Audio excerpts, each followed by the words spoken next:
আসসালামু আলাইকুম ভিউয়ার্স, আজ আমি আপনাদের সাথে কথা বলবো আইসক্রিম ফ্রিজ এবং ভিসিকুলার ফ্রিজ নিয়ে। এই ফ্রিজটা মূলত পানি বা ঠান্ডা জাতীয় যে জিনিসগুলো রাখা হয়, যেমন স্প্রাইট, কোক, মোজো, এই টাইপের জিনিসগুলো রাখার জন্য এই ফ্রিজগুলো ব্যবহার করা হয় এবং আইসক্রিম রাখার জন্য এই ফ্রিজগুলো ব্যবহার করা হয়। এগুলো সবাই আপনারা জানেন, তারপরে আপনাদের যারা জানেন না তাদের জন্য বলে রাখলাম।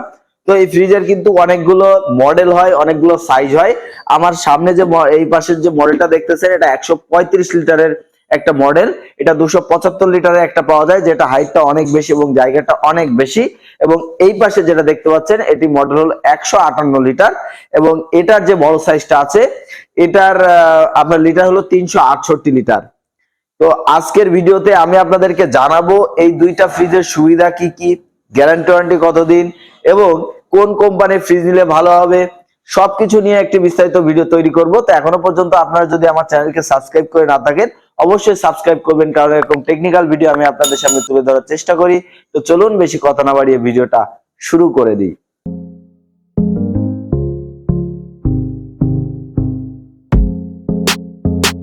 তো বন্ধুরা, ভিডিওর শুরুতে আমি গ্যারান্টি ওয়ারেন্টি নিয়ে কথা বলি, কারণ দুইটা গ্যারান্টি ওয়ারেন্টি একই। যদি বাসা বাড়ির জন্য ব্যবহার করেন, সেক্ষেত্রে কিন্তু এটার কম্প্রেসার গ্যারান্টি আছে দুইটারই 10 বছরের এবং স্পেয়ার পার্টসের আদার্স অন্যান্য যে স্পেয়ার পার্টস, সেটা 4 বছরের ওয়ারেন্টি আছে। আর যদি এটা ইন্ডাস্ট্রিয়ালি ব্যবহার করেন বা ব্যবসায়িক কাজে ব্যবহার করেন, সেক্ষেত্রে কম্প্রেসার গ্যারান্টি পাবেন 4 বছরের এবং অন্যান্য পার্টসের 2 বছরের ওয়ারেন্টি পেয়ে যাবেন। এছাড়া দুইটা প্রোডাক্টেই আপনারা হোম সার্ভিস পাবেন, মানে যেখানে ব্যবহার করেন সেই জায়গায় যে আপনার সার্ভিস করে দিয়ে আসবে। তো এখন কথা বলবো আমি দুইটার সুবিধা নিয়ে। অনেকে বাসা বাড়িতে এই ফ্রিজগুলো ব্যবহার করেন, কি জন্য ব্যবহার করেন? আপনারা ভিতরে যদি এর ভিতরে যদি শাকসবজি রাখেন বা ঠান্ডা পানীয় অনেকে রাখেন, সেটা কিন্তু রাখলে আপনি বাইরে থেকে দেখতে পারতেছেন যে এর ভিতরে কি রাখতেছেন। ফল, ফ্রুট, শাকসবজি যেগুলো রাখা, সেগুলোর জন্য কিন্তু এইগুলো ব্যবহার করে। আবার অনেকে আছেন যারা বাসা বাড়ির জন্য ডিপ ফ্রিজ হিসেবে এগুলো ব্যবহার করেন। এটাতে কি সুবিধা? এটাতেও একই সুবিধা। আপনি বাইরে থেকে দেখতে পাচ্ছেন যে এর ভিতরে কি কি আপনি রেখেছেন, মাছ রেখেছেন কতটুকু, মাংস রেখেছেন কতটুকু, এগুলো কিন্তু আপনার দেখে তারপরে আপনাকে অনুমান করতে হচ্ছে, মানে যে ঢাকনা খুলে, যেগুলোর আপনার ঢাকনা সিস্টেম। আর এগুলো ডাইরেক্ট গ্লাস, যার কারণে কিন্তু আপনি জাস্ট ফ্রিজের সামনে এসে তাকালে আপনি বুঝতে পারতেছেন এর ভিতরে কতটুকু খাবার আছে, কতটুকু জায়গা আছে, এ টু জেড আপনি বুঝতে পারতেছেন। তো ম্যাক্সিমামই এগুলো ব্যবহার করা হয় হোটেল বা ফার্ম হাউস অথবা বাসা বাড়িতেও ব্যবহার করে। আবার এগুলো কিন্তু দোকানের জন্য বেশি ব্যবহার করা হয়, কারণ দোকানে ম্যাক্সিমাম আইসক্রিম রাখে, ঠান্ডা রাখে, এই কারণে। এর বাইরেও কিন্তু অনেকে এখন 2 পার্টের ফ্রিজ গুলা নেয়, মানে এক সাইডে নর্মাল, এক সাইডে ডিপ, যে 2টা পার্টের আলমারির মতো, ওই ফ্রিজ গুলো বেশি ব্যবহার করে থাকে। তবে ওটার থেকে কিন্তু এই ফ্রিজ গুলা বেশি স্ট্যান্ডার্ড। কেন? আপনি যদি এই 2টা ফ্রিজ আপনার বাসায় রাখেন, সেক্ষেত্রে কিন্তু আপনার ডাবল ডোর ফ্রিজের চেয়ে কিন্তু আপনার লুকটা অনেক সুন্দর আসবে এবং এগুলাতে কিন্তু ডাবল ডোর ফ্রিজের থেকেও অনেক বেশি সুবিধা উপভোগ করতে পারবেন। কারণ এটার ভিতরে যদি মাছ, মাংস, খাবার রাখেন, সেক্ষেত্রে কিন্তু এমনি যে নর্মাল ফ্রিজ গুলো আছে, এগুলোর থেকে অনেক বেশি দিন লংজিভিটি পাওয়া যায়। কেন পাওয়া যায়? আমরা সাধারণত ফ্রিজে মাছ, মাংস আছে কিনা বা ফ্রিজে কোনো কিছু আছে কিনা এটা দেখতে হইলে কিন্তু দরজাটা খুলি, তারপরে দেখি কোথায় আছে, খুঁজে তারপরে আপনারা ব্যবহার, মানে সেই জিনিসটা নিই। কিন্তু এই ফ্রিজটাতে আপনি বাইরে থেকে তাকিয়ে দেখতে পাচ্ছেন যে এইখানে মাছটা আছে, এই মাছের টুকরাটা আমার নিতে হবে, দরজা খুললেন, নিয়ে নিলেন, মানে জাস্ট দেখলেন, নিয়ে নিলেন, এরকম।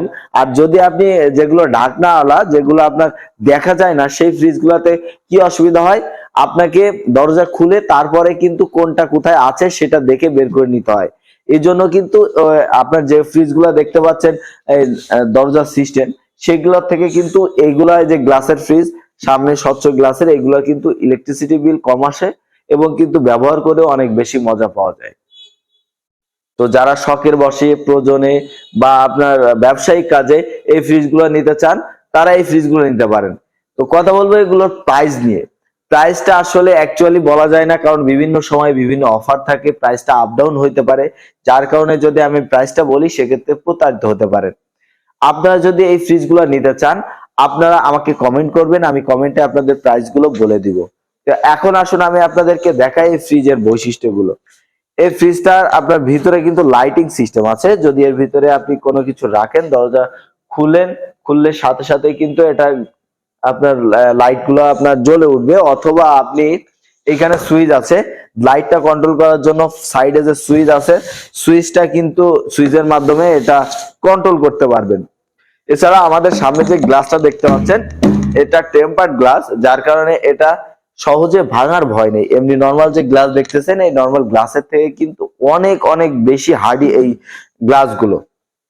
এবং এর কম্প্রেসারের জন্য এক্সট্রা কোনো জায়গা মার যায়নি, কারণ এর নিচে যে ছোট্ট পার্টটা দেখতে পাচ্ছেন এই ছোট্ট পার্টের ভিতরে আপনার স্টানের ভিতরেই কিন্তু কম্প্রেসারটা এটা ফিট করে দেওয়া আছে, যার কারণে এটা আরো বেশি গর্জিয়াস লাগে। এখন আসলে আইসক্রিম ফ্রিজটার ভিতরটা আমি একটু আপনাদেরকে দেখাই। আইসক্রিম ফ্রিজটার ভিতরে জায়গাটা হবে আপনার এরকম, এবং এটার ভিতরে একটা খাঁচি বলেন বা জালি বলেন দেওয়া আছে, এটার মাধ্যমে কিন্তু আপনারা যে আইসক্রিম বা চকবার এইগুলা কিন্তু এটার ভিতরে রাখতে পারবেন। রাখলে পরে কিন্তু আপনারা সহজেই কিন্তু এটা থেকে উঠাই নিতে পারবেন। আর যদি মাছ মাংস রাখতে চান সেক্ষেত্রে মাছের জন্য বা মাংসের জন্য একটা ব্যবহার করতে পারেন, এবং নিচে কিন্তু অন্য পারপাস ব্যবহার করতে পারেন। তো এই ছিল আজকের ভিডিও। তো ভিডিওটা যদি ভালো লাগে তো অবশ্যই চ্যানেলটা সাবস্ক্রাইব করবেন, আর এরকম টেকনিক্যাল ভিডিও কিন্তু আপনাদের সামনে আমি তুলে ধরার চেষ্টা করি।